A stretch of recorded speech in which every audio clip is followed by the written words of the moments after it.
Yang pertama nasihat ana, jangan suka lihat status orang. Antum nyakitin diri antum sendiri. Udah tahu fulan bikin status yang gak nyaman, antum lihat lagi. Lalu ya Allah ini dosa yang bikin status dulu. Yang baca, kenapa kau baca gitu loh? Wallah jamaah kita itu kalau nggak kepo sama kehidupan orang, tenang hidup kita. Tenang. Anak itu nggak tahu sama status istrinya. Bikin apa dia ini? Sampai orang lain, Ustaz nggak ngeliat status istrinya. Allahu a'lam, nggak tahu. Sampai pernah anak kepingin tahu, ngeliat status itu kayak apa sih? Jamaah, ada banyak kesibukan kita. Kenapa kita harus melihat statusnya orang lain? Yang akhirnya antum sakit hati, keluarga berantakan. Dimulai dari mana? Dimulai dari melihat status. Tapi kan gara-gara dia nulis status, Ustaz. Kalau antum nggak melihat, antum nggak akan sakit hati. Status itu seperti orang yang mindah omongan. Antum lihat, kita sama saudara kita, anak sama beliau, itu nggak ada masalah apa-apa, baik. Tapi tahu-tahu ada satu orang mindah omongan beliau.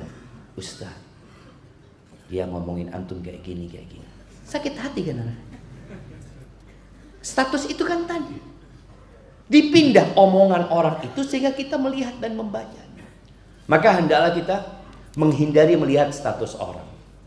Yang kedua, bagi orang yang buat status, ma yalfidu min qaulin illa ladaihi raqibun atid. Tidak ada yang keluar dari lisan manusia, melainkan di situ ada yang mencatat dan mengawasi. Kalau itu lisan jamaah, kalau itu lisan, bayangin ya, yang diomongkan, yang setelah keluar suara itu hilang kan? Itu dicatat. Bagaimana yang kita tulis? Kita nulis dan ada catatannya. Jadi story-nya itu ada, bisa dilihat. Antum pernah nulis ini itu. Yang omongan aja ada, bagaimana dengan yang ditulis sama? Maka hendaklah engkau bertakwa kepada Allah Azza wa Jalla dengan apa yang kau tulis. Kebanyakan yang membuat orang masuk neraka itu lisan. Karena lisan itu banyak berbicara. Dan kalau sekarang mungkin dengan tulisan membuat status itu, hendaklah engkau bertakwa kepada Allah Azza wa Jalla. Tulis status yang membuat orang bahagia.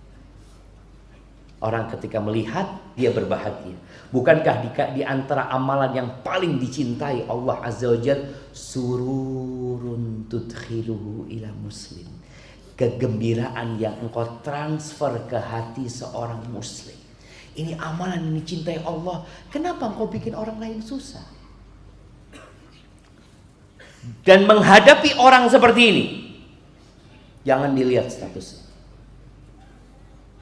Dia seperti orang bodoh yang berbicara, antum jangan jawab. Idza nataqa as-safih, kata Imam Syafi'i, idza nataqa as-safihu fala tujibhu.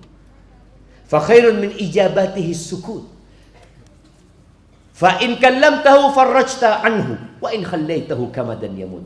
Ini orang yang bikin status ini, kalau antum enggak ngelihat, kan dia tahu kan? Dia tahu enggak dengan yang melihat status dia? Tahu, antum enggak usah ngelihat. Semua anggota keluarga enggak ada yang ngelihat. Dia akan bingung, ya Allah, kok nggak dilihat sama mereka ya? Apa anak harus screenshot anak kirim ke mereka? Enggak. Dia lama-kelamaan berhenti bikin status. Kenapa? Karena tidak ada yang menanggapi. Dia dianggap tidak ada. Jadikan dia seperti orang yang tidak ada. Antum hidup bahagia. Barakallahu fikum.